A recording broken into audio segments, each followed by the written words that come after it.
श्री शिव महापुराण कथा, विद्येश्वर संहिता। श्री शिव पुराण परिचय।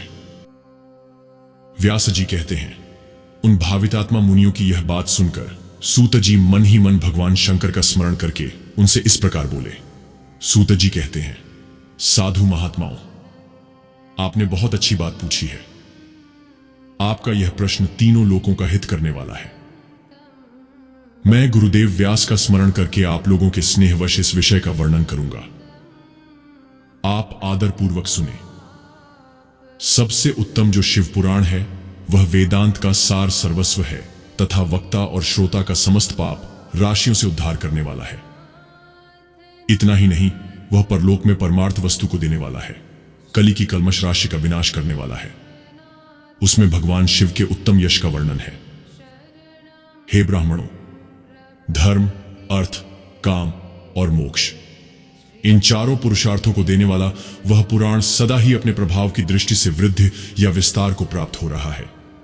हे विप्रवरो, उस सर्वोत्तम शिव पुराण के अध्ययन मात्र से कलयुग के पापासक्त जीव श्रेष्ठतम गति को प्राप्त हो जाएंगे। कलयुग के महान उत्पात तभी तक जगत में निर्भय होकर विचरेंगे जब तक यहां शिव पुराण का उदय नहीं होगा। इसे वेद के तुल्य माना गया है। इस वेद कल्प पुराण का सबसे पहले भगवान शिव ने ही प्रणयन किया था। विद्येश्वर संहिता, रुद्र संहिता, विनायक संहिता, उमा संहिता, मात संहिता, एकादश रुद्र संहिता, कैलास संहिता, शतरुद्र संहिता, कोटि रुद्र संहिता, सहस्त्र कोटि रुद्र संहिता, वायवीय संहिता तथा धर्म संहिता, इस प्रकार इस पुराण के 12 भेद या खंड हैं। ये 12 संहिताएं अत्यंत पुण्यमयी मानी गई हैं। हे ब्राह्मणों, अब मैं उनके श्लोकों की संख्या बता रहा हूं। आप लोग वह सब आदरपूर्वक सुने।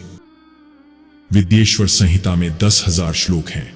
रुद्र संहिता, विनायक संहिता, उमा संहिता और मातृ संहिता, इनमें से प्रत्येक में 8-8 हजार श्लोक हैं। हे ब्राह्मणों, एकादश रुद्र संहिता में 13,000, कैलास संहिता में 6,000, शतरुद्र संहिता में 3,000, कोटि रुद्र संहिता में 9,000, सहस्त्र कोटि रुद्र संहिता में 11,000, वायवीय संहिता में 4,000 तथा धर्म संहिता में 12,000 श्लोक हैं। इस प्रकार मूल शिव पुराण की श्लोक संख्या 1 लाख है, परंतु व्यास जी ने उसे 24,000 श्लोकों में संक्षिप्त कर दिया है। पुराणों की क्रम संख्या के विचार से इस शिव पुराण का स्थान चौथा है। इसमें 7 संहिताएं हैं।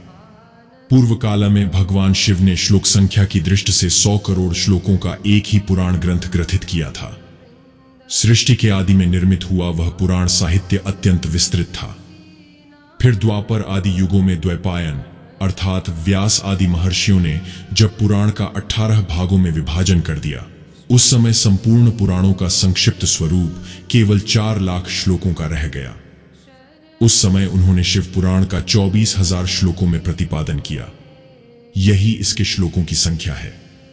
यह वेद तुल्य पुराण 7 संहिताओं में बटा हुआ है। इसकी पहली संहिता का नाम विद्येश्वर संहिता है, दूसरी रुद्र संहिता समझनी चाहिए, तीसरी का नाम शतरुद्र संहिता, चौथी का कोटि रुद्र संहिता, 5वीं का उमा संहिता, 6ठी का कैलास संहिता और 7वीं को नाम वायवीय संहिता है। इस प्रकार ये 7 संहिताएं मानी गई हैं। इन 7 संहिताओं से युक्त दिव्य शिव पुराण वेद के तुल्य, प्रामाणिक तथा सबसे उत्कृष्ट गति प्रदान करने वाला है। यह निर्मल शिव पुराण भगवान शिव के द्वारा ही प्रतिपादित है। इसे शैव शिरोमणि भगवान व्यास ने संक्षेप से संकलित किया है। यह समस्त जीव समुदाय के लिए उपकारक, त्रिविध तापों का नाश करने वाला, तुलना रहित एवं सत्पुरुषों को कल्याण प्रदान करने वाला है। इसमें वेदांत विज्ञानमय, प्रधान तथा निष्कपट, निष्काम धर्म का प्रतिपादन किया गया है। यह पुराण ईर्ष्या रहित अंतःकरण वाले विद्वानों के लिए जानने की वस्तु है। इसमें श्रेष्ठ मंत्र समूहों का संकलन है तथा धर्म, अर्थ और काम, इस त्रिवर्ग की प्राप्ति के साधन का भी वर्णन है। यह उत्तम शिव पुराण समस्त पुराणों में श्रेष्ठ है। वेद वेदांत में वेद्य रूप से विलसित परम वस्तु परमात्मा का इसमें गान किया गया है। जो बड़े आदर से इसे पढ़ता और सुनता है वह भगवान शिव का प्रिय होकर परम गति को प्राप्त कर लेता है। साध्य साधन आदि का विचार तथा श्रवण, कीर्तन और मनन, इन 3 साधनों की श्रेष्ठता का प्रतिपादन। व्यास जी कहते हैं, सूत जी का यह वचन सुनकर वे सब महर्षि बोले, अब आप हमें वेदांत सार सर्वस्वरूप अद्भुत शिव पुराण की कथा सुनाइए। सूत जी ने कहा, आप सब महर्षिगण रोग शोक से रहित कल्याणमय भगवान शिव का स्मरण करके पुराण प्रवर शिव पुराण की, जो वेद के सार तत्व से प्रकट हुआ है, वह कथा सुनिए। शिव पुराण में भक्ति, ज्ञान और वैराग्य, इन तीनों का प्रीतिपूर्वक गान किया गया है और वेदांत वेद्य सद्वस्तु का विशेष रूप से वर्णन है। इस वर्तमान कल्प में जब सृष्टि कर्म आरंभ हुआ था, उन दिनों 6 कुलों के महर्षि परस्पर वाद विवाद करते हुए कहने लगे, अमुक वस्तु सबसे उत्कृष्ट है और अमुक नहीं है। उनके इस विवाद ने अत्यंत महान रूप धारण कर लिया। तब वे सब के सब अपनी शंका के समाधान के लिए सृष्टिकर्ता अविनाशी ब्रह्मा जी के पास गए और हाथ जोड़कर विनय भरी वाणी में बोले, प्रभो, आप संपूर्ण जगत को धारण पोषण करने वाले तथा समस्त कारणों के भी कारण हैं। हम यह जानना चाहते हैं कि संपूर्ण तत्वों से परे परात्पर पुराण पुरुष कौन है।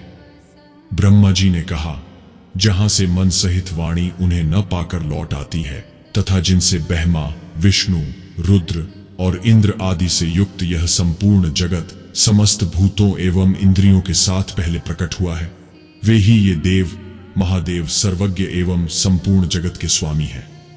ये ही सबसे उत्कृष्ट हैं। भक्ति से ही इनका साक्षात्कार होता है, दूसरे किसी उपाय से कहीं इनका दर्शन नहीं होता।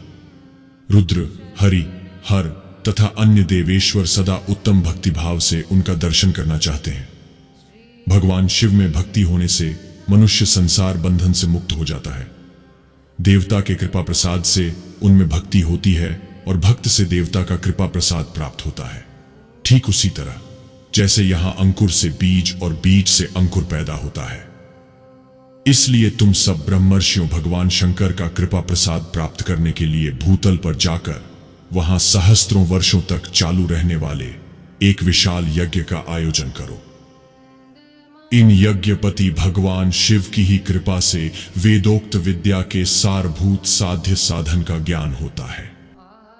शिव पद की प्राप्ति ही साध्य है, उनकी सेवा ही साधन है तथा उनके प्रसाद से जो नित्य नैमित्तिक आदि फलों की ओर से निःस्पृह होता है, वही साधक है। वेदोक्त कर्म का अनुष्ठान करके उसके महान फल को भगवान शिव के चरणों में समर्पित कर देना ही परमेश्वर पद की प्राप्ति है। वही सालोक्य आदि के क्रम से प्राप्त होने वाली मुक्ति है। उन पुरुषों की भक्ति के अनुसार उन सबको उत्कृष्ट फल की प्राप्ति होती है। उस भक्ति के साधन अनेक प्रकार के हैं, जिनका साक्षात महेश्वर ने ही प्रतिपादन किया है। उनमें से सारभूत साधन को संक्षिप्त करके मैं बता रहा हूं। कान से भगवान के नाम, गुण और लीलाओं का श्रवण, वाणी द्वारा उनके कीर्तन तथा मन के द्वारा उनका मनन, इन तीनों को महान साधन कहा गया है। तात्पर्य यह कि महेश्वर का श्रवण, कीर्तन और मनन करना चाहिए। यह श्रुति का वाक्य हम सबके लिए प्रमाणभूत है। इसी साधन से संपूर्ण मनोरथों की सिद्धि में लगे हुए आप लोग परम साध्य को प्राप्त हों। लोग प्रत्यक्ष वस्तु को आंख से देखकर उसमें प्रवृत्त होते हैं, परंतु जिस वस्तु का कहीं भी प्रत्यक्ष दर्शन नहीं होता, उसे श्रवणेंद्रिय द्वारा जान सुनकर मनुष्य उसकी प्राप्ति के लिए चेष्टा करता है। अतः पहला साधन श्रवण ही है। उसके द्वारा गुरु के मुख से तत्व को सुनकर श्रेष्ठ बुद्धि वाला विद्वान पुरुष अन्य साधन कीर्तन एवं मनन की सिद्धि करे। क्रमशः मनन पर्यंत इस साधन की अच्छी तरह साधना कर लेने पर उसके द्वारा सालोक्य आदि के क्रम से धीरे धीरे भगवान शिव का संयोग प्राप्त होता है। पहले सारे अंगों के रोग नष्ट हो जाते हैं, फिर सब प्रकार का लौकिक आनंद भी विलीन हो जाता है। भगवान शंकर की पूजा, उनके नामों के जप तथा उनके गुण, रूप, विलास और नामों का युक्तिपरायण चित्त के द्वारा जो निरंतर परिशोधन या चिंतन होता है, उसी को मनन कहा गया है। वह महेश्वर की कृपा दृष्टि से उपलब्ध होता है। उसे समस्त श्रेष्ठ साधनों में प्रधान या प्रमुख कहा गया है। सूत जी कहते हैं, मुनीश्वरों, इस साधन का माहात्म्य बताने के प्रसंग में मैं आप लोगों के लिए एक प्राचीन वृत्तांत का वर्णन करूंगा, उसे ध्यान देकर आप सुने। पहले की बात है, पराशर मुनि के पुत्र मेरे गुरु व्यास देव जी सरस्वती नदी के सुंदर तट पर तपस्या कर रहे थे। एक दिन सूर्य तुल्य तेजस्वी विमान से यात्रा करते हुए भगवान सनत कुमार अकस्मात वहां जा पहुंचे। उन्होंने मेरे गुरु को वहां देखा। वे ध्यान में मग्न थे। उससे जगन्ने पर उन्होंने ब्रह्मापुत्र सनत कुमार जी को अपने सामने उपस्थित देखा। देखकर वे बड़े वेग से उठे और उनके चरणों में प्रणाम करके मुनि ने उन्हें अर्घ्य दिया और देवताओं के बैठने योग्य आसन भी अर्पित किया।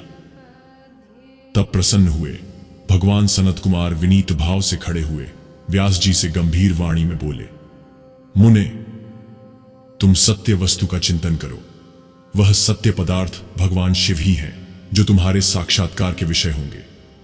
भगवान शंकर का श्रवण, कीर्तन, मनन, ये 3 महत्तर साधन कहे गए हैं।